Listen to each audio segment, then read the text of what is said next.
I have a very brief statement to make. Following that, as you know, there will be a briefing by my colleagues from the military. The Director General of Military Operations of Pakistan called the Director General of Military Operations of India at 15:35 hours earlier this afternoon.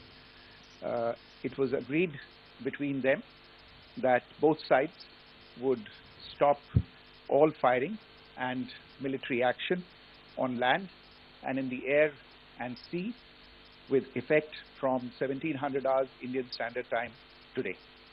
Instructions have been given on both sides to give effect to this understanding. The Directors General of Military Operations will talk again on the 12th of May at 1200 hours. Thank you. आपको बता दें कि भारत पाकिस्तान के बीच cease fire के ऐलान के बाद रक्षा मंत्रालय ने प्रेस कॉन्फ्रेंस कर दी है। अब आपको बता दें कि बिल्कुल क्लियर आपको बता दें कि प्रेस कॉन्फ्रेंस में क्या कहा गया। कमोडोर रघु आर नायक, जैसा कि विदेश सचिव ने कहा कि हम सभी मिलिट्री ऑपरेशन रोकने की सहमति पर पहुंच गए हैं। पिछले कुछ दिनों की घटनाओं के बारे में हमने आपको जानकारी दे दी। फिर उसके बाद कर्नल कुरैशी कहती हैं कि जब मैं आपको पाकिस्तान की मिस इन्फॉर्मेशन कैंपेन के बारे में जानकारी दूंगी। पहला, उसने अपने JF-17 से हमारे S-400 और ब्रह्मोस मिसाइल बेस को नुकसान पहुंचाया। ये बिल्कुल गलत है। उसका कहना है कि हमारी एयरफील्ड सिरसा, जम्मू, पठानकोट और भुज में हमला किया है। ये गलत है। भारत और पाकिस्तान के बीच सीज फायर हो गया है। विदेश सचिव विक्रम मिस्री ने आज शाम 6 बजे ये बताया है और उन्होंने कहा कि सीज फायर शाम 5 बजे से लागू हो जाएगा।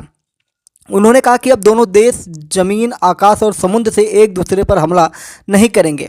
भारत पाकिस्तान के DGMO 12 मई को दोपहर 12 बजे बात करेंगे। सीज फायर के लिए अमेरिका ने मध्यस्थता की है और 5:30 बजे US राष्ट्रपति डोनाल्ड ट्रंप ने ट्वीट कर ये जानकारी दी है।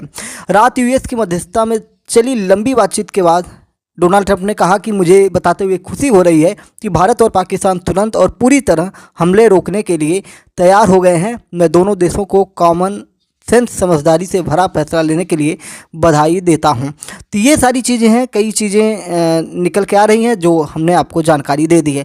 तो अभी हमने आपको बताया था कि प्रेस कॉन्फ्रेंस नहीं हुई थी, लेकिन जब हम वीडियो शूट कर रहे थे, शॉर्ट वीडियो तो हमने डाल दिया, लेकिन लॉन्ग वीडियो में हमने आपको ये जानकारी दी है कि सीज फायर की बात बिल्कुल सही है।